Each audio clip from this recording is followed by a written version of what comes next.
નમસ્કાર મારા વાલા દર્શક મિત્રો, કેમ છો?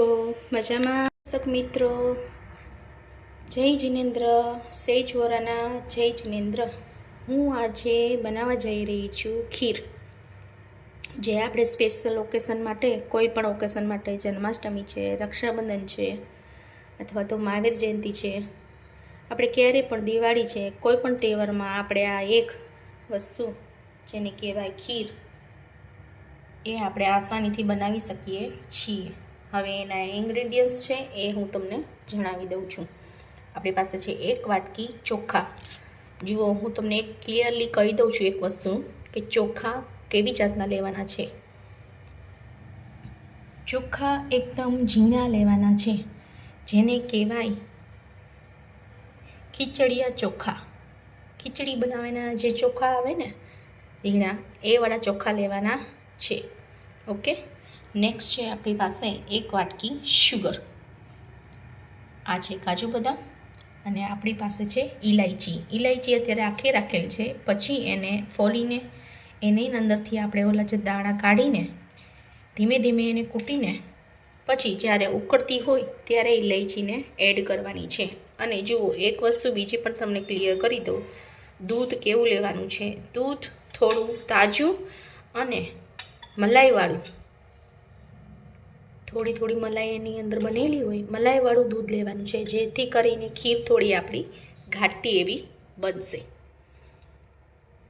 ચોખાને 2 પાણીથી ધોઈને, 1 વાટકી ચોખાની મેં લીધેલી છે, ચોખાને 2 વખત પાણીથી ધોઈને એને પ્રેશર કુકરમાં બાફીને પછી ખીરની અંદર એડ કરવાનું છે.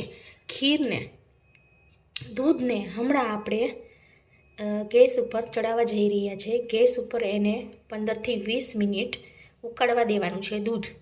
પછી એની અંદર રાઈસ નાખીને ફરી પાછું 10થી 15 મિનિટ ઉકળવા દેવાનું છે. જ્યારે દૂધ ઉકળતું હોય ત્યારે એની અંદર શુગર એડ કરી દેવાની છે 1 વાટકો, અને પછી ઇલાયચી એડ કરવાની છે. હવે આપણી ખીર 15થી 20 મિનિટ ઉકળી ગઈ છે, જે તમે જોઈ શકો છો. મીડિયમ ફ્લેમ ઉપર એને ઉકળવા દેવાની છે. દૂધ થોડુંક ઘાટું થવા લાગે, મીડિયમ ફ્લેમ ઉપર.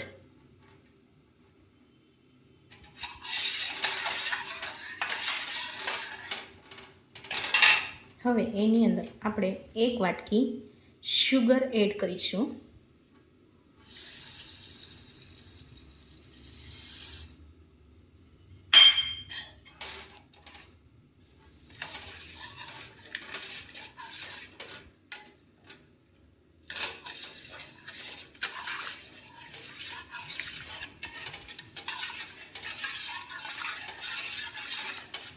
શુગર એડ કર્યા પછી આપણે આપણી ઇલાયચીને આવી રીતે ભૂક્કો કરીને આની અંદર એડ કરી દેવાનો છે. દૂધ જ્યારે ઉકળતું હોય ત્યારે જ એની અંદર એડ કરી દેવાનું છે.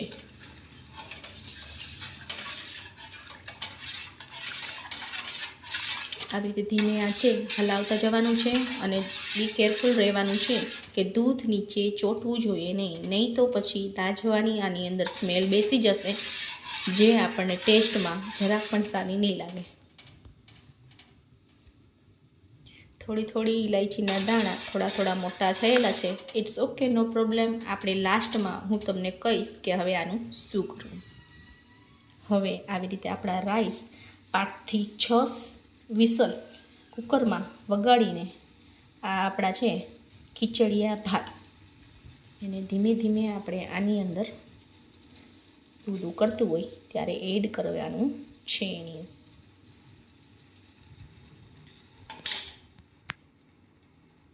હવે આપણી ખીર આવી રીતે પ્રોપર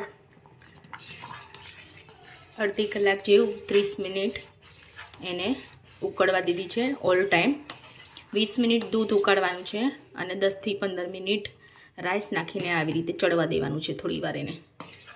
તમે જોઈ શકો છો આ આપણી આ ખીર કેવી રીતે ઘાટી થઈ ગઈ છે. હવે એને હું ગેસ ઉપરથી ઉતારી લઈશ. ગેસ ઉપરથી ઉતાર્યા પછી હવે ગ્રાઇન્ડરની મદદથી એને ધીમે ધીમે ઓનલી 1 કે 2 મિનિટ એને ચર્ન કરવાની છે. આને હજુ પણ તમે એક્સ્ટ્રા ઓર્ડિનરી કંઈ બનાવી શકો છો. આની અંદર તમે રોઝ પેટલ પણ એડ કરી શકો છો. આની અંદર રોઝ સિરપ પણ તમે એડ કરી શકો છો અને આની અંદર તમે કેસર પણ એડ કરી શકો છો. તમે ઇલાયચી, કેસર, રોઝ પેટલ અને રોઝ સિરપ આટલી ટાઈપની તમે બનાવી શકો છો ખીર. હવે ચર્ન થયા પછી કંઈક આ રીતે રાઈસ આવી રીતે થઈ જશે અને આપણા ભાત આ રીતે બની જશે અને ખીર પણ આટલી ઘાટી બની જશે, જેને ખાવાની બહુ મજા આવશે. ખીરને હંમેશા ઠંડી કરીને જ ખાવી, એના માટે બી કેરફુલ રહેવું. જરાક પણ ખીર જો ગરમ હશે તો આપણને લૂઝ મોશન અથવા તો પેટની કોઈ ગરબડ અથવા તો અંદરોની કોઈ પણ પેટની ગરબડ થઈ શકે છે. એટલે એના માટે ખીરને હંમેશા ઠંડી થાય પછી જ ખાવી. એને ખાવા માટે કોઈ ઉતાવળ કરવી નહીં. હવે આપણે આપણા ચોપ કરેલા કાજુ અને બદામ બેઉ આવી રીતે એડ કરવાના છે. થેન્ક યુ દર્શક મિત્રો. Like, share and subscribe please.